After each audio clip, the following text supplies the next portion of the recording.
ሶስተኛው ቴዎረም ቅድም እንደነገርኳችሁ chords which are equal in length subtend equal angles at the center of the circle ነው። በተመሳሳይ ወይም ደግሞ እኩል በሆኑ ኮርዶች subtend የሚሰራ central angle ሁሌም እኩል ለሚሆነው since ኮርዶቹ እኩል እስከሆኑ ድረስ። እሺ እዚህ ላይ to make it more clear ሌላ አንድ ተጨማሪ example 1 a chord of a circle of radius 8 cm is 10 cm long. Find the distance of the chord from the center of the circle. እሺ ይሄን ሶልቭ ለማድረግ መጀመሪያ ጊቭኖቻችንን እናውጣ። ሁሌም ማትስ ኩዌስችን ላይ ቪዥዋላይዝ ማድረግ is helpful። ስለዚህ ሰርክላችንን እንሳል። let's assume this is a circle and እዚህ ጋር ሴንተር አለን እንበል። so ጊቭናችን ላይ ምን ተሰጥቶናል? a chord of a circle of radius 8 cm። ስለዚህ ራዲየሱ ስንት ተሰጥቶናል? 8 centimeter and chord length ደግሞ ስንት ተሰጥቶናል? let's say L እንበለው chord length ደግሞ ስንት ተሰጥቶናል? 10 centimeter and find the distance of the chord from the center of the circle የተጠየቅነው። ስለዚህ እዚህ ጋር we have our chord, let's call it AB and ራዲየሳችን ደግሞ እዚህ ጋር አለ R። ስለዚህ የተጠየቅነው እቺኛዋን ነው the distance of the chord from the center, let's say it D እንበለው ማለት ነው። ስለዚህ D ነው የተጠየቅነው። ስለዚህ ምን እናውቃለን? ይሄኛው ራይት አንግል እዚህ ጋር እንደሚሰራ እናውቃለን። ስለዚህ we can apply የፓይታጎረስ ቲዮረም። የፓይታጎረስ ቲዮረም ምንድን ነበረ? c square is equals to a square plus b square። ስለዚህ at this time ሲያችን ማን ነው? ራዲየሳችን ነው r square and let's call ይሄኛውን ሳይድ the lower bottom a እንበለው። a ምንድነው? half of ab። ቅድም ፕሩፍ ባረግነው ቲዮረም መሰረት perpendicular ላይኑን in two equal parts ነው የሚከፍለው። ስለዚህ half of AB is gonna be our A ማለት ነው, one of the leg of the right side triangle and B ደግሞ ይሄኛው ሳይድ ዲስታንሱ D እንበለው። ስለዚህ እዚህ ጋር አሁን ሁሉም ጊቭን ነው except for D ነው ሶልቭ የምናደርገው ማለት ነው።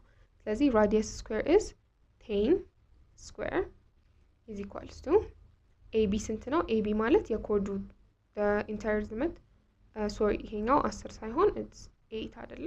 ራዲየስ ሆናት እንጂ 8 square የኮርዳችን ርዝመት 10 over 2 square plus D square. okay 8 square is 64 equals to 10 በ2 5 5 square is 25 ሲደመር D square። ስለዚህ 64 ሲቀነስ 25 እኩል ነው D square። እዚህ ጋር እንሂድ። ስለዚህ እዚህ ጋር እንሂድና D square equals to ከ64 ላይ 25 ስንቀንስ ስንት ይሆናል? 39 and ስለዚህ D is equals to both of the sides root ውስጥ እንከታቸዋለን። ስለዚህ the distance is going to be root of 39 centimeter. This is our answer. Next topic is angle property of a circle. Angle property of a circle ላይ ምን እናያለን? Major arc, minor arc, central angle and inscribed angle የሚሉ ኮንሰፕቶች እናያለን። Major arc is it's an arc connecting two end points on a circle. ስለዚህ ቅድም ልክ እንዳልኩት ከአርክ ጀነራል ዴፊኒሽኑ ምንድነው? an arc is ሁለት ኢንድ ሰርክሉ ላይ ያሉ ሁለት ኢንድ ፖይንቶች የሚሰሩት part of the circumference of the circle ነው። ስለዚህ major arc is it's an arc ግን its measurement is greater than 180 degree ከ180 ዲግሪ የሚበልጥ የሆነ arc major arc ይባላል። On the other side, minor arc is it's an arc connecting two end points of a circle, but its measurement is less than 180. ስለዚህ የአርክ measurement ከ180 ካነሰ it's called minor arc፣ ከ180 ከበለጠ ደግሞ major arc ማለት ነው። So የሆነ arc ተሰጥቶን how can we differentiate its major or minor የሚለው ምንድነው? Major arcs are usually referred with 3 letter representation. ስለዚህ የሜጀር አርኮች representation usually arc ABC ነው የሚሆነው. But when we come to minor arc is usually referred with only 2 letters. በሁለት ሌተሮች represent የሚደረጉት arc AB. This is the standard expression for major arc እና minor arc. ሌላኛው central angle ነው. Central angle ልክ ስሙ እንደሚያሳየው at the center of the circle የሚፈጠር angle ነው. ስለዚህ a central angle is an angle formed by 2 radius with the vertex at the center of the circle. Vertex center of the circle ይሆንና the 2 rays that form the angle ደግሞ ማን ይሆናሉ? ከሁለት ራዲየሶች ከሰርክሉ ድራው የሚደረጉ ሁለቱ ራዲየሶች ይሆናሉ ማለት ነው። አራተኛው ኮንሰፕት an inscribed angle. An inscribed angle is an angle with vertex on the circle formed by 2 intersecting chords ነው. ስለዚህ inscribed angle ማለት የአንግላችን vertex it's on the circle ሰርክሉ ላይ ነው ግዴታ መሆን ያለበት ግን ከሴንትራል አንግል ምንድነው የሚለየው? instead of ሁለቱ ሬዎች አንግሉን የሚሰሉት ሁለቱ ሬዎች instead of being radi ምንድናቸው this time chord ናቸው። ስለዚህ የነዚህ chord intersection ደግሞ will form the vertex of the inscribed angle at the circle ማለት ነው ሰርክሉ ላይ ፎርም የሚያደርግ ሶ ይሄንን ወደፊት ኤግዛምፕል እየሰራን ስናየው ግልጽ ይሆናል። ስለዚህ በኢሜጅ ሪፕሬዘንት ሲደረግ ሴንትራል አንግል እና ኢንስክራይብድ አንግል እንደዚህ አይነት ሪፕሬዘንቴሽን ይኖራቸዋል። So let's move to inscribed angle theorem. If inscribed and central angle intercept the same arc, then the measure of an inscribed angle is half of the measure of central angle. ይሄ ሲተረጎም ምን ማለት ነው?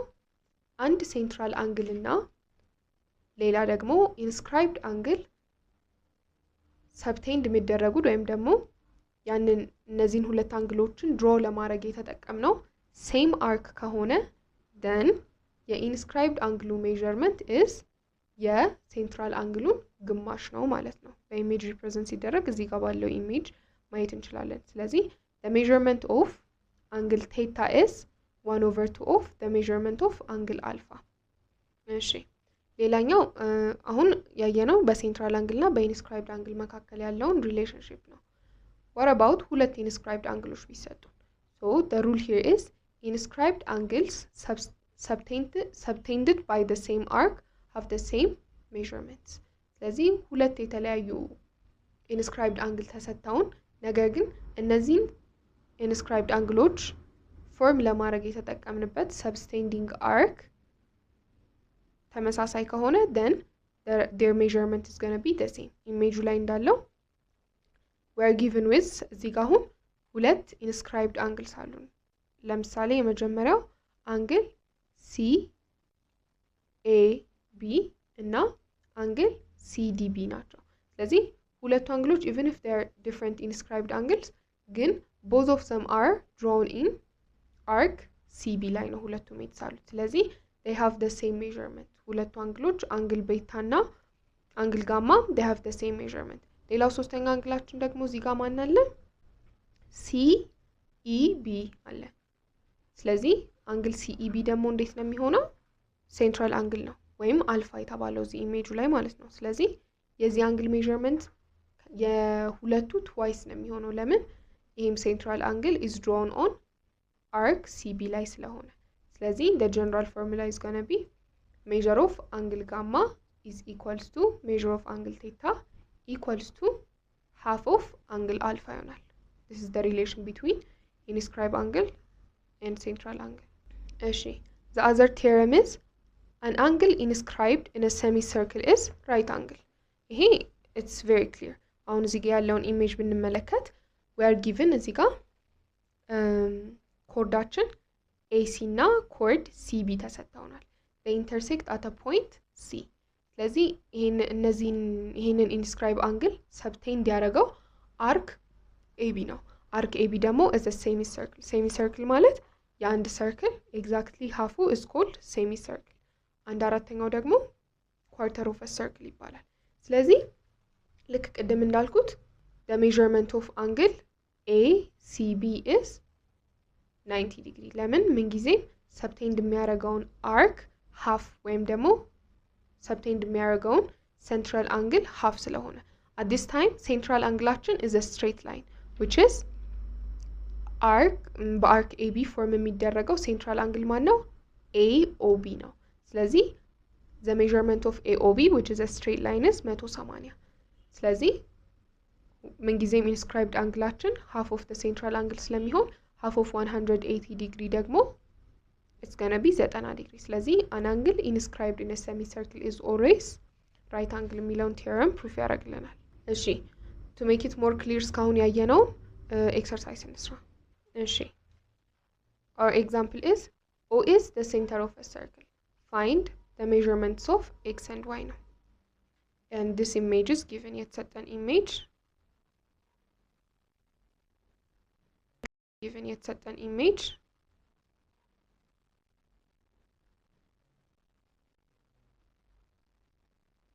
let's assume a circle ነው ብለን and we have our center in here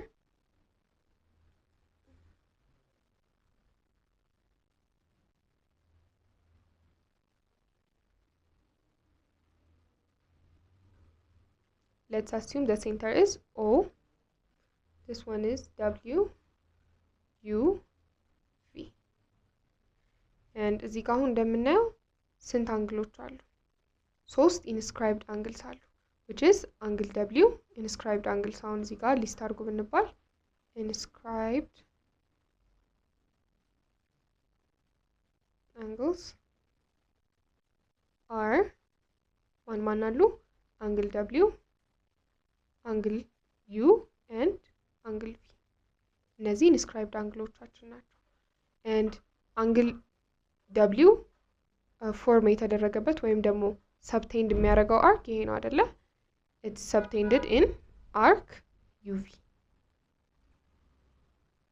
የarc representation ከላይ እንደ curve አይነት ምልክት ነው የangle U ደግሞ angle U this is angle U ደግሞ subtend የሚያደርገው arc የትኛው ነው this one which is arc WV and angle V ካየን ደግሞ this is angle V እሱን ደግሞ subtend የሚያደርገው arc ማን ነው this one አይደለ which is arc WU this is the relation between our inscribed angle and subtending arcs ስለዚህ እዚህ ጋር ምን measurement ተሰጥቶናል angle W is x ተብለናል angle V is 3y ተብለናል angle U is 5y and ጥያቄያችን ምንድነው find x and y ነው ጥያቄው እሺ ስለዚህ one thing we know ምንድነው እዚህ ጋር የተሰጡን inscribed angles ተሰባስበው የፈጠሩት images triangle W U V ስለዚህ ምን ጊዜም ደግሞ the interior angle sum of a triangle is ስንት ነው 180 መሆኑን እናውቃለን 180 ዲግሪ ስለዚህ angle W ሲደመር angle U ሲደመር angle V sum up to 180 ዲግሪ ሲደመሩ 180 ዲግሪ ነው የሚሰጡን ስለዚህ angle W ስንት ነው x plus angle U 5y plus angle V ደግሞ 3y አሁን ይሄንን ሶልቭ ለማድረግ ትንሽ ሊከብደን ይችላል ለምን we got two variables አይደለ two variables ባለበት ሁኔታ ደግሞ ሶልቭ ማድረግ ይከብደናል x እና y ስላለ ስለዚህ መጀመሪያ we have to solve for y አንዱ variable ማቃለል አለብን ስለዚህ I mean y ስለዚህ 5y ወይም ደግሞ angle U is 90 ዲግሪ ለምን እዚህ ጋር ኢሜጁ ላይ ማየት እንደምንችለው angle U this one is subtended by 180 ዲግሪ ስለዚህ semicircle ስለሆነ 90 ዲግሪ መሆኑን ማወቅ እንችላለን ስለዚህ over 5 y is going to be 18 ይሆናል ማለት ነው አሁን y ስላወቅን x ን ሶልቭ ማድረግ እንችላለን x plus 5y is 90 ዲግሪ plus 3 times 18 አይደለ ምክንያቱም እዚህ ጋር already ሶልቭ ስላደረግ ነው ስለዚህ 18 በ3 54 ስለዚህ እዚህ ጋር 54 ዲግሪ this is the measurement for angle V equals to 180 degree x plus 90 ሲደመር 54 144 ዲግሪ is equals to 180 ዲግሪ x is equals to 180 ሲቀነስ 144 x is equals to ስንት ይሆናል? almost 36 ዲግሪ። ስለዚህ x is 18 and I mean y is 18 and x is 36 ዲግሪ ማለት ነው። ስለዚህ the angle measurement for angle u ስንት ይሆናል? 36 ዲግሪ 5y ወይም ደግሞ angle u ደግሞ 90 ዲግሪ and angle v is 54 ዲግሪ። ስለዚህ ይሄንን በመጠቀም ሶልቭ ማድረግ እንችላለን ሶስቱን።